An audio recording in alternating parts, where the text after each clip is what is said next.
I'm excited about tonight. This is one of the things that we miss in our sport, and this is the fraternity, the brotherhood. I'm honored to have this group of coaches. There's over 1,800 wins here. There's Hall of Fame coaches. You've got some very, very long tenured people in the Big Ten. And to me, it's a great opportunity for our fans to get to know these guys a little bit.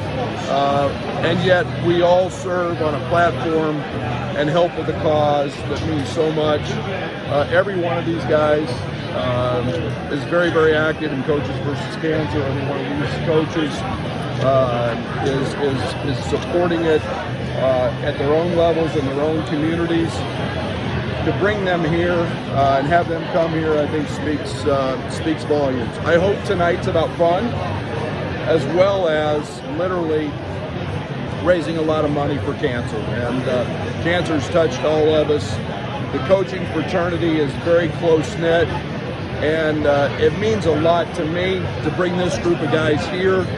And literally, we're not competing.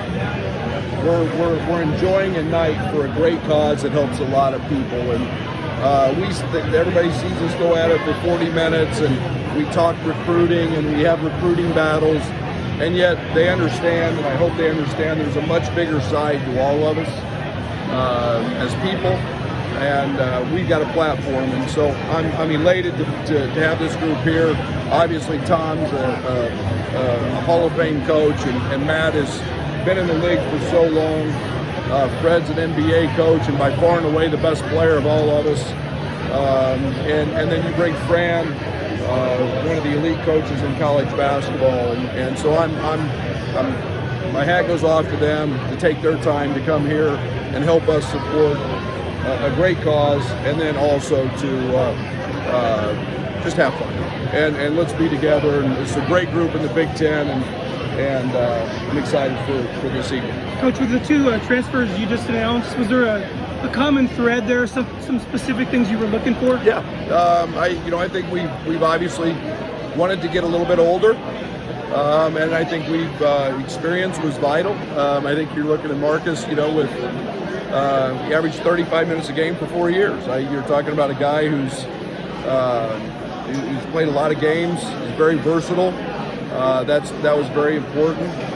Justin is a guy that played on a great Utah Valley team. People have no idea how good a team that was. And, again, versatile, can play both spots. They're both players who elevate. They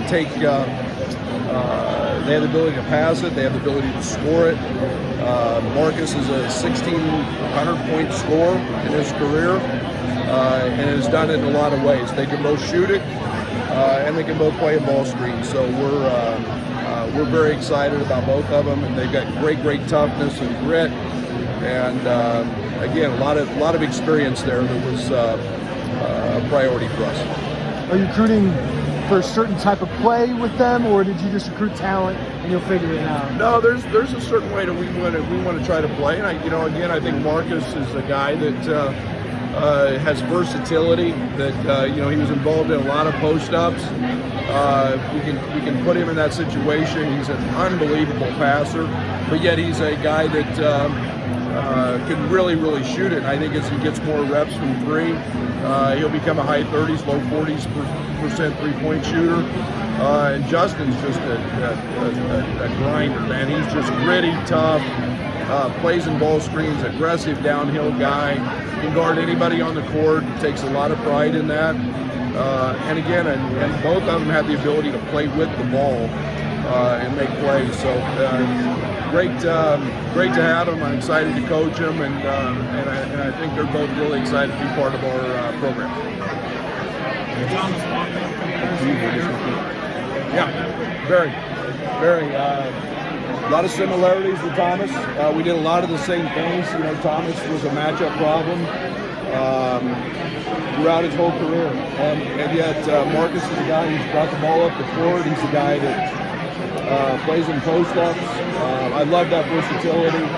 And the one thing they both had in common is they're great passers, high IQ, I think Marcus is a better shooter at this point of his career than Tom was, but yeah, a lot of similarities. Brad, what have you learned the last couple of years of this portal, of how you keep a program, how you build a program, how you build a roster? Yeah, one day at a time. I don't think that it's literally managing your highs and lows. You're going to see new guys in every day. It goes in cycles. I think that you keep searching every day. You watch so much film on guys, trying to find out as much information as you can, and and then you dive in. And it's quick. It's speed dating. You have to have an idea of what you want and what you need. We're not done yet. There's no doubt about that, and we still got to add some pieces. But we'll keep working that every day. What are you looking for, maybe after adding Marcus? Yeah, we'll still look for some front court pieces, and then we'll look for a point guard. And we've got our eyes on guys, and it's just a matter of there's a lot of factors in this today for a lot of different reasons, and you've got to match those same reasons with what they want, and so we'll keep grinding in those, and hopefully before long we have a few more. In terms of fit on or off the court, is there anything you prioritize more this year after just reevaluating what you've done in previous years? Well, we didn't shoot the ball very well, and so that's one of the things that we've looked at and said, hey, we got to make baskets, and then we didn't. And I use the term elevate. We didn't elevate each other very well. We were a low assist team. We didn't have guys deliver balls when guys were coming open off screens. Post entries were a problem. We just didn't do some of the little things, and we've got to work on that. We got to get better at it. That's a priority for us, and looking for guys who have those abilities. And yet you still want toughness. And then we've obviously made it pretty clear we need to get a little older. Brett, I can't help but notice Terrence hasn't declared for the draft yet. I know you got to let those guys do their thing, but what is the interaction between you guys right now? Great. He's in workouts every single day. He's working his tail off in the weight room. He's working really, really hard on his game. It's everybody's got to give those guys enough freedom, enough information to see what their opportunities are, what best suits them. In today's world, NIL is a part of that from our side. No, he's been very diligent in his workouts. He's had a great off season. I've said this, he's one of the hardest working guys that I've been around, and that's been very true this spring. Is it hard to be patient, Brad? I mean, those guys have decisions to make. There's still going to be players in the portal, but how do you stay patient during these next 6 weeks? Yeah, I don't quit worrying about it. I say that in a good way. It's not, those decisions aren't mine to make. I have very little say. They know that we love them and we want them here, and yet you want what's best for their future, not just next year, but the next 5 to 10 years. So, we try to provide as much information as we can for those guys. That comes sometimes one day to another, or it's a week after a week. You don't know. So patience is something I've learned to have and learn to grow with. But I try not to sweat it too much. A third of the Big Ten coaches, a little more than that, are here. What's that say about you guys as a group? I hope a lot. I hope it's one of those things that, man, we've got a lot of people who do a lot more than coach. That they care. We care about people. The connectivity of coaches is a lot more than just everybody sees a rough sideline or whatever it is. And man, this is about having fun. We're human beings. We enjoy life. We enjoy helping other people. It's one of the things that I'm so excited, made me so happy to be here and see all these guys here. Is they've got the same cause.